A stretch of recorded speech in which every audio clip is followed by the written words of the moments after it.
प्रिय विद्यार्थियों, आज आपके बीच में हम त्रिकोणमिति का दूसरा भाग लेकर आए हैं, जिसमें आज हम आपको सारणी के बारे में बताएंगे।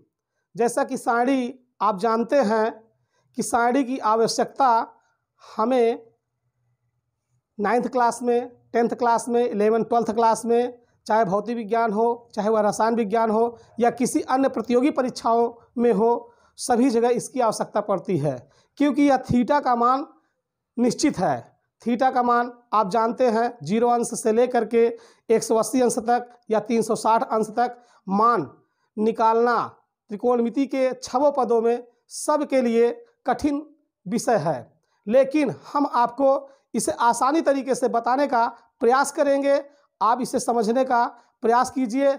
यदि आपसे एक बार या 2 बार में यह आपसे बन जाएगा तो आपको अन्य परीक्षाओं में कठिनता नहीं दिखाई देगी। आप आसानी से किसी भी सवाल में इसका मान रख करके आप सॉल्व कर सकते हैं। आइए देखते। और यह बात ध्यान दीजिए कि जो वीडियो आपके बीच में प्रस्तुत होता है, उस वीडियो को आप बिना बढ़ाए हुए देखिए, बिना स्किप किए देखिए, तभी उस वीडियो से आपको उसका ज्ञान प्राप्त होगा, उससे आपको कुछ सीखने को मिलेगा, नहीं तो आप कुछ नहीं समझ पाएंगे। आइए देखते हैं कैसे। सर्वप्रथम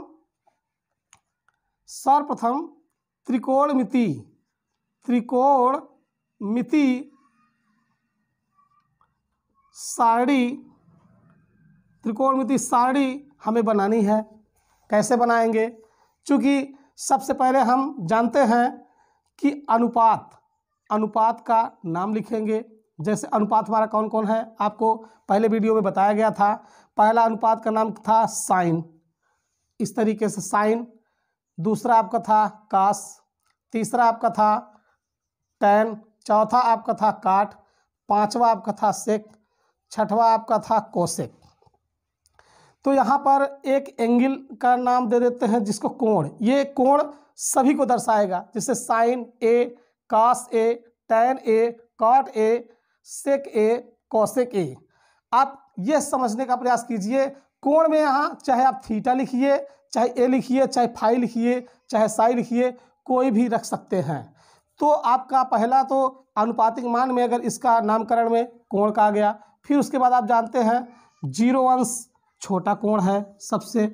उसके बाद आपका 30 अंश आता है, 30 अंश के बाद आपका 45 अंश आता है, 45 अंश के बाद आपका 60 अंश आता है, 60 अंश के बाद आपका 90 अंश आता है।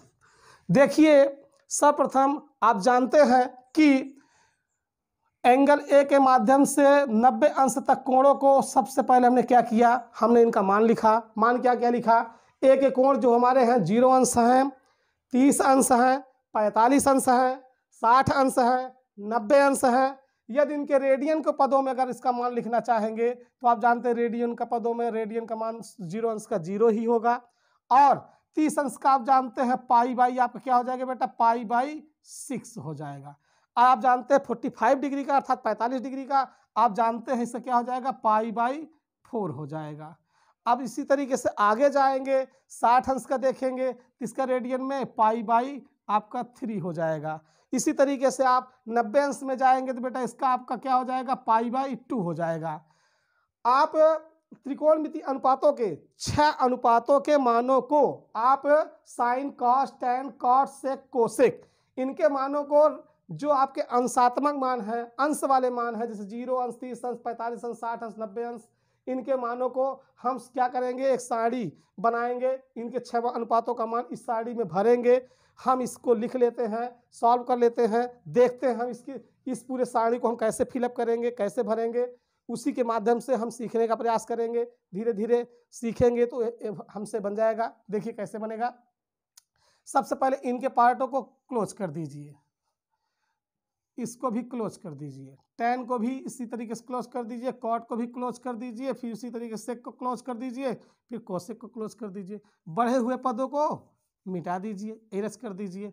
ये आपका 0 अंश से लेकर के 90 अंश तक के मान को एक सारणी में कैद कर दिया गया। इन्हीं मानों को हमें फिलअप करना है। कैसे फिलअप करना है आइए देखते हैं। एक रफ कार्य के माध्यम से, रफ कार्य के माध्यम से एक छोटी सी सारणी आपको पुनः बनानी होगी जो आप यहाँ बनाएंगे। जैसे आपका 0 अंश है छोटा सा, फिर 30 अंश है, फिर छोटा सा, फिर 45 अंश है, फिर उसके बाद 60 अंश है, फिर आपका 90 अंश है। इतना कर लिए। ये रफ कार्य की सारणी है, यहाँ पे रफ करेंगे, इसमें मान को हम पुटअप करेंगे अर्थात फिलअप करेंगे, भरेंगे। तो देखिए सबसे पहले इसमें हम अब क्या करते हैं, सबसे यहाँ पे एक इस तरीके से ब्लॉक कर देंगे। ब्लॉक करने के बाद यहाँ पे 3 भागों में इसे बांट देंगे। जैसे पहला भाग ये है, दूसरा भाग है, ये आपका तीसरा भाग है। इन 3 भागों को हम इसी तरीके से बना लिए। फर्स्ट वाले भाग को प्रथम, सेकंड वाले को सेकंड अर्थात द्वितीय, थर्ड वाले को तृतीय। इस तरीके से हमने एक रफ कार्य के लिए हमने ब्लॉक कर लिया। ब्लॉक करने में हमने ये देखा कि इनमें हम एक गणितीय अंक जो शुरुआती अंक हो, शुरुआती अंक से इसे पहले भाग में हम भर देते हैं। जैसे अंकों के खेल में हम देखते हैं कि अंक में हमारा पहले 0 आता है, फिर 1 आता है, फिर 2 आता है, फिर 3 आता है, फिर 4 आता है। इस तरीके से पहले वाले फर्स्ट वाले कॉलम में हमने इस मान को लिख दिया। लिखने के बाद सेकंड वाले में क्या देखते हैं, लास्ट वाले मान जो आपका लास्ट 90 अंश के नीचे 4 लिखा हुआ, इसी 4 से प्रथम वाले ब्लॉक में हम क्या करते हैं, सभी अंकों में डिवाइडेशन अर्थात भाग कर देते हैं। तो 0/4 कर दिए, 1/4 कर दिए, 2/4 कर दिए, 3/4 कर दिए, 4/4 कर दिए। कर देने के बाद ये प्रथम ब्लॉक था, ये आपका द्वितीय ब्लॉक है अर्थात प्रथम सारणी मतलब इसका कॉलम है और दूसरा कॉलम है। तो इसी तरीके से हम तीसरे वाले में क्या कर देते हैं, दूसरे वाले सभी मानों को उतारने के बाद, लिखने के बाद इसमें हम क्या कर देंगे, वर्गमूल का चिन्ह चढ़ा देंगे। तो जैसे 0/4 था तो इसमें वर्गमूल कर दिए, 1/4 था इसमें वर्गमूल कर दिए, 2/4 था वर्गमूल कर दिए, 3/4 था वर्गमूल कर दिए, 4/4 था वर्गमूल कर दिए। तो पुनः एक बार इसको समझने का प्रयास करेंगे। आइए देखते हैं कैसे। इसमें हम क्या करेंगे, 0 अंश, 30 अंश, 45 अंश, 60 अंश, 90 अंश बनाने के बाद पहला चरण आपका है 0, 1, 2, 3, 4। दूसरा चरण है आपका 4 से भाग देने के बाद 0/4, 1/4, उसके बाद आपका 3/4, 4/4। फिर तीसरे वाले में द्वितीय चरण के मान को लिखने के बाद उस पर वर्गमूल चढ़ा देते हैं। अब प्रत्येक को बारी बारी से निकालने का प्रयास करेंगे। पहला वाला 0 अंश के सामने वाला क्या था, √0/4 अर्थात इसको हम क्या कर देते हैं, सॉल्व करेंगे। चूंकि आप जानते हैं या हम जानते हैं, हम सभी जानते हैं कि √0 का मान 0 होता है, √4 का मान 2। यदि हम 2 को भाग 0 में करेंगे तो हमारा क्या आएगा, 0 ही आएगा। तो 0 अंश का मान सॉल्व करने के बाद क्या है, 0। तो हमने 0 अंश में पहले वाले पद में 0 लिख दिया। फिर इसी तरीके से इसको हम दूसरी भाग निकाले तो 1/4।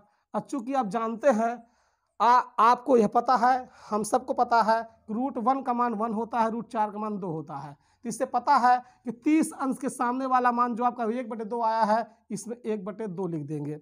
ठीक इसी प्रकार अगला वाला मान निकालेंगे, √2/4। तो चूंकि आप जानते हैं √2 का मान वर्गमूल में साधारण में नहीं आता है, तो √2 का मान आप क्या कर देंगे, √2 लिख देंगे। और √4 का मान आप जानते हैं 2 आता है। तो कह सकते हैं कि इसे आप कह सकते हैं कि इसे हम कैसे करेंगे, इसे हम कैसे करेंगे, चूंकि हमको पता है, चूंकि यहाँ पे एक डायरेक्शन ले लेते हैं कि √2 × √2 = 2। ये हमारा क्या है, एक फार्मूले के बेस में भी निकाला गया है, एक करड़ी के रूल्स में भी है। तो कह सकते हैं √2 × √2 = 2 होता है। तो इस 2 के स्थान पर हम इसे पुटअप कर सकते हैं। तो कैसे पुटअप करेंगे बेटा, देखिए। तो √2/2 का मान दोनों में ये √2 × √2 लिख सकते हैं। इस √2 से √2 को क्रॉस कर देंगे तो 1/√2 आ जाएगा। इससे पता चलता है कि √2/4 की वैल्यू जो हमें सॉल्व करने पे निकला हुआ है वो 1/√2 है। तो हम 45 अंश के नीचे 1/√2 लिख सकते हैं। ठीक, तो 45 अंश का मान हमने निकाल लिया। ठीक इसी तरीके से हम अब 60 अंश के मान को निकालने का प्रयास करेंगे। 60 अंश के मान को हम क्या कर देते हैं, 60 अंश का मान हमारा क्या है, रूट आपका 3/4 है, सॉरी रूट के अंदर 3/4 है। तो इसी कंडीशन में आप देखते हैं, इसे अलग करेंगे तो आप क्या कर सकते हैं, √3 का मान तो आप साधारण विधि में नहीं निकलेगा, √3 और √4 का मान आपका 2। तो कह सकते हैं कि 60 अंश का मान हमें प्राप्त हुआ √3/2। इसी तरीके से अगले वाला पद का मान निकालेंगे। यदि हम इसे इरेज कर दें, मिटा दें, तो हम मिटाने के बाद अगला पद हम देखते हैं क्या मिलता है बेटा हमें।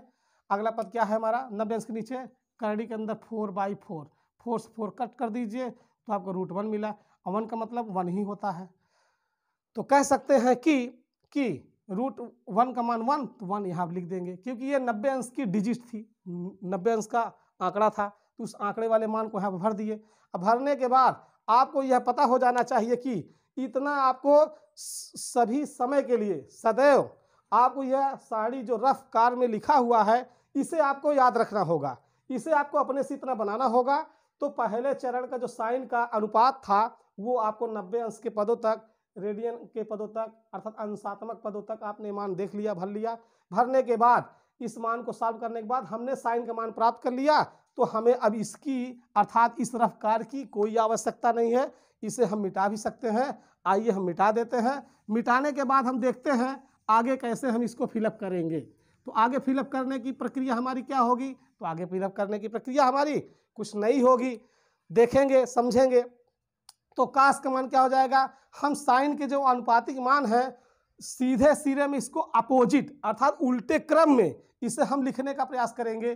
तो यहाँ पे जो 1 है 1 यहाँ कर देंगे, यहाँ पे दूसरा पर √3/2 है, अर्थात यहाँ पे √3/2 लिख देंगे, इसको 1/√2 लिख देंगे, इसको 1/2 लिख देंगे, यहाँ 0 लिख देंगे। इससे ये पता चलता है कि साइन का निकला हुआ सारणी का मान कास में कन्वर्ट हो गया उल्टे क्रम में। ठीक, तो अब जब साइन और कास का मान हमें 2 चरणों में प्राप्त हो गया, तो tan का मान हम आसानी से प्राप्त कर सकते हैं।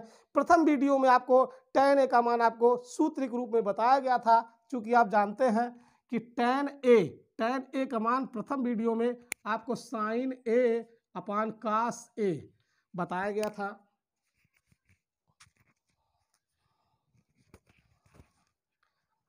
tan a बराबर sin a बटे cos a। तो चूंकि आप जानते हैं sin a बटे cos a, तो आप जानते हैं कि tan a यहाँ पे सूत्र के रूप में आपको अनुपातिक मान मिला हुआ है।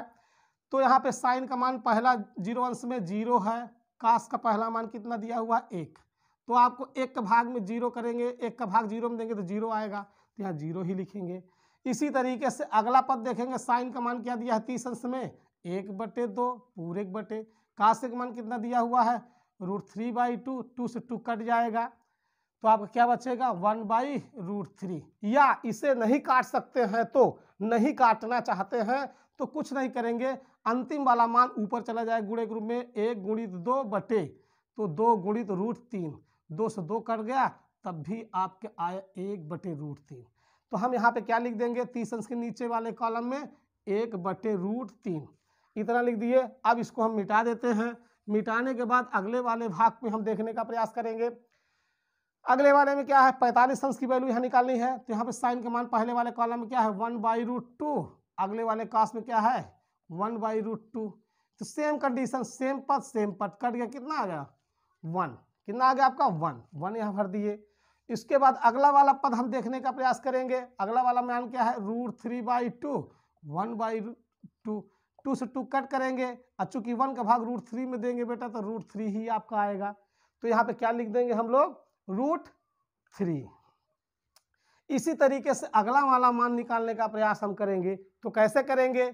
तो साइन a का मान दिया है 1, कास a का मान दिया है 0। तो चूंकि आप जानते हैं अंश का मान अचर अंकों में है, और चूंकि आपका हर का मान 0 में है, तो आप जानते हैं इसका टोटल वैल्यू एकदम टोटल कॉन्स्टेंटियल कह सकते हैं, अपरिभाषित कह सकते हैं, इनफाइनाइट कह सकते हैं, इन्फिनिटिव कह सकते हैं, अपरिभाषित कह सकते हैं। तो आपका यहाँ पे अनंत अर्थात क्या कर सकते हैं अनंत ही कह दीजिए, तो ज़्यादा बेटर है, यहाँ पे अनंत आ जाएगा। तो इसको हम मिटा भी देते हैं। tan का मान हम देखते हैं साइन बाई कॉस, अन्य अंशों में अलग अलग भाग देने पे हमने tan a का मान प्राप्त कर लिया। tan का मान प्राप्त करने के बाद हम देखते हैं हमको किस मान का आवश्यकता है। हमें आवश्यकता है काट की। काट का मान कैसे निकालेंगे? जैसे हमने साइन के मान को हमने कास के लिए कन्वर्ट किया था, उसी तरीके से tan का मान हम काट में कन्वर्ट कर देंगे। तो जो अनंत का चिन्ह है यहाँ आ जाएगा, √3 यहाँ आ जाएगा, 1 यहीं हो जाएगा, 1/√3 यहाँ हो जाएगा, 0 यहाँ हो जाएगा। अब आपका आना चाहिए सेक का मान। किसका मान आना चाहिए? सेक का मान। और चूंकि सेक का मान पहले वाले वीडियो में सेक का आपको सूत्र बताया गया था, यदि जिसे सेक का फार्मूला न याद हो वो प्रथम वीडियो में जाकर देखे सेक का सूत्र क्या बताया गया था। सेक का बताया गया था, सेक ए इज इक्वल टू 1/cos ए। यह व्युत्क्रम में सूत्र आपको बताया गया था। तो चूंकि सेक का मान निकालना है तो 1 यहाँ पहला लिख देंगे, cos ए का पहले वाली सारणी में cos का मान देखते हैं, पहला क्या है 0 अंश में 1 है तो 1 ही लिखेंगे, 1 1 कट गया तो क्या है 1, इसलिए सेक का मान 1 हो गया।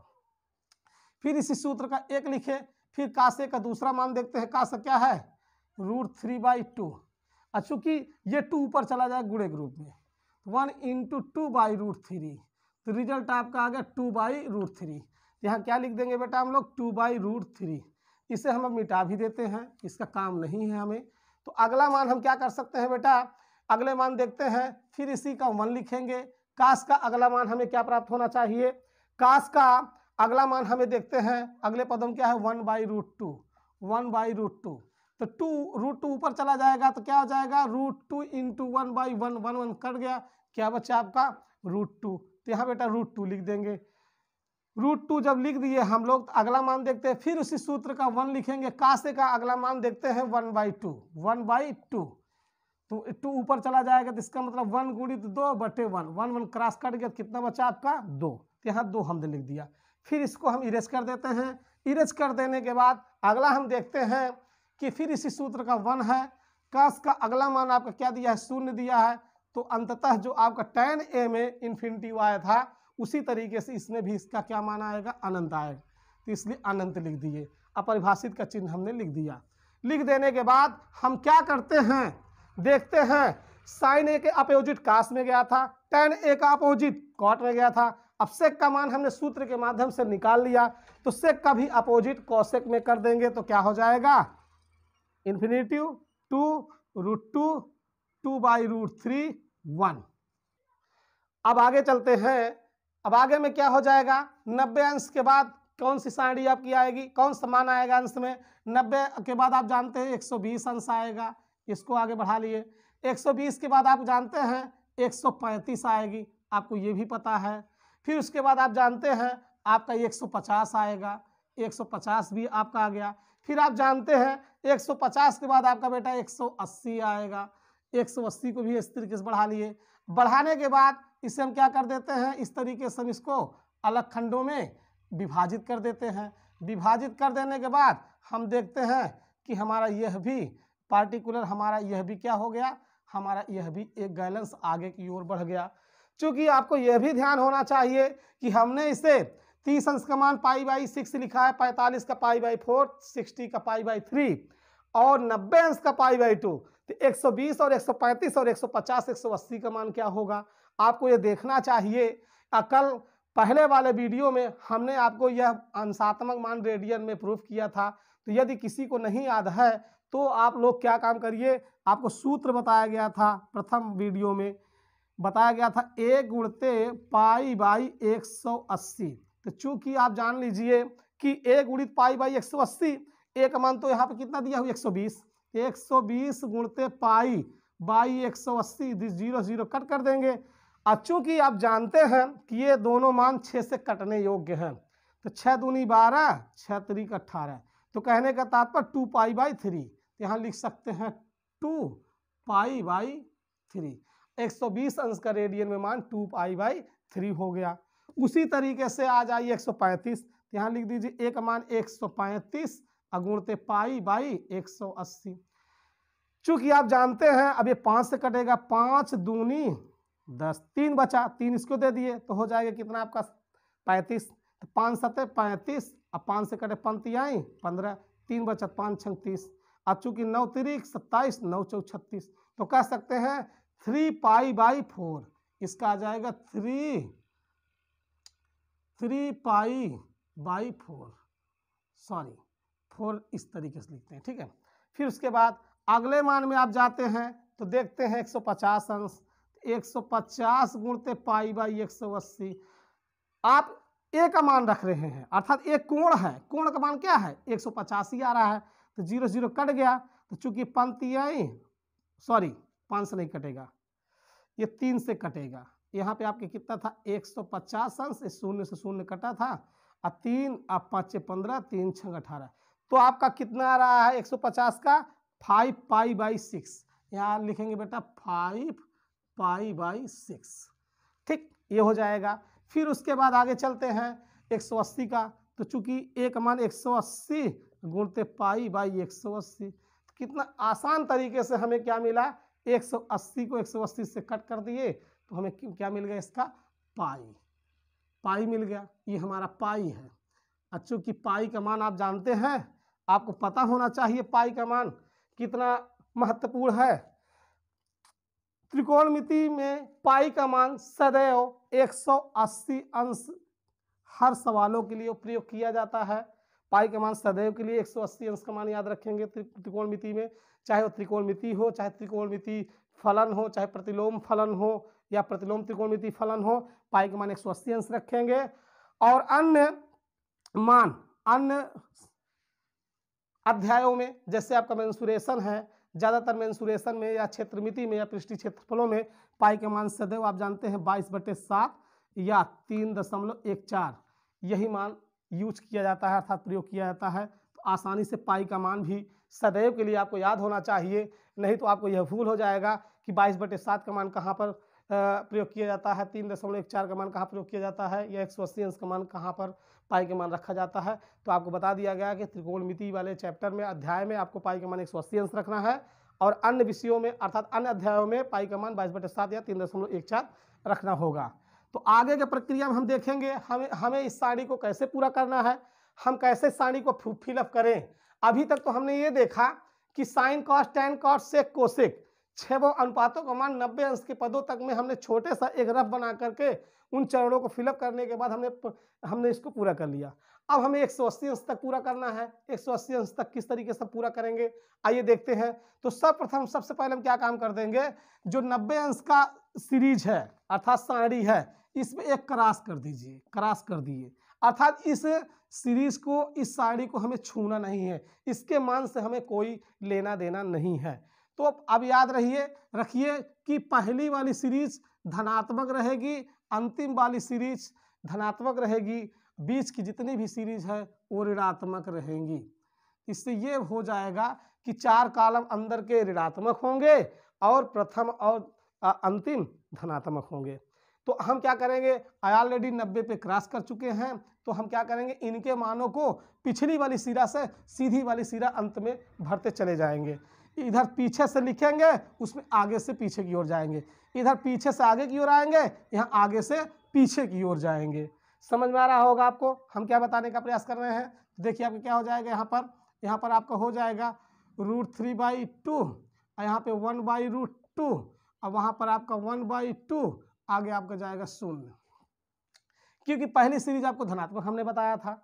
फिर उसी तरीके से अगली सीरीज आपका निगेटिव, और इसके वाले कॉलम को छूना नहीं है, तो इसका हो जाएगा -1/2, और उसका -1/√2, अगला -√3/2, और फिर अगला वाला हो जाएगा आपका -1। फिर इसी तरीके से आप जानते हैं इसको छूना नहीं है, ये आपके माइनस में ही प्रक्रम चल रहा है, तो आपका हो जाएगा -√3, आपका -1, आपका -1/√3, आपका हो जाएगा 0। 0 में माइनस का प्रयोग नहीं किया जाता। फिर इसी तरीके से आपका हो जाएगा -1/√3, -1 -√3 इन्फिनिटिव अर्थात अनंत, इसमें भी माइनस का प्रयोग नहीं किया जाएगा। फिर इसी तरीके से आपका अगला वाला सीरीज आपका -2 हो जाएगा, -√2 हो जाएगा, -2/√3 हो जाएगा, आपका -1 हो जाएगा। फिर अगला वाला चरण आप जानते हैं धनात्मक है, इसलिए आपका यहाँ से आपका हो जाएगा 2/√3, आपका √2, आपका 2, आपका इन्फिनिटिव।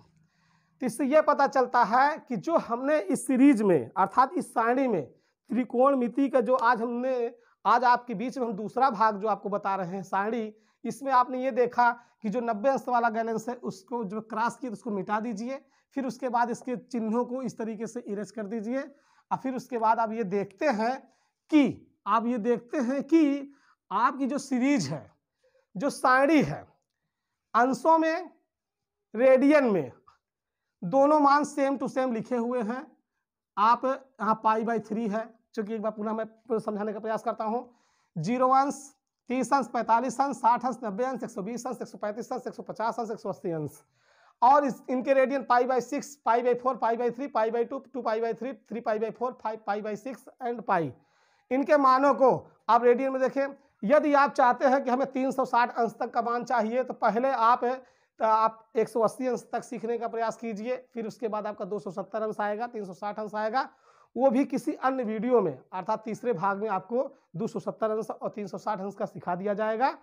यह चीज़ आपको आगे अन्य प्रतियोगी परीक्षाओं में जो भी आप, जैसे आपके भौतिक में हो गया, रसायन में हो गया, उनमें भी इसकी आवश्यकता होती है। इसको आप अपना ज़रूरत समझते हुए इसे आप ध्यान में रखिए, इसको सॉल्व कीजिए और आगे चल करके यह आपको आपके विषय में बहुत ही अच्छा मार्गदर्शन दिलाएगा।